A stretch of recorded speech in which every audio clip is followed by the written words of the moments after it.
Energy Boulevard. Exit to left. Yeah.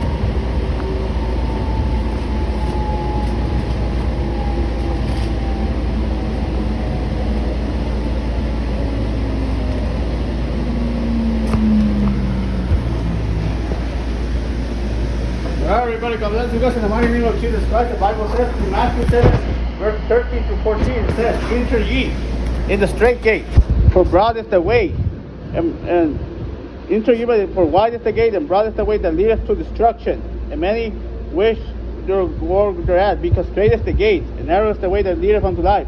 Only a few are going to find it." The Bible says, only a few people are going to find. God bless you.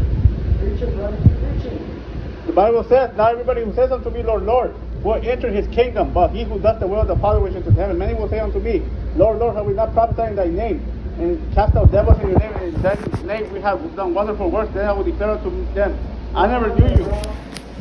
Father, what he's talking about, right? Yeah, he's talking about the prophetic Christian. He's saying, what you did in my name. He said, but if you do not know me, how can I let you in? Everything Exactly. you do unto them, me, at least in my people,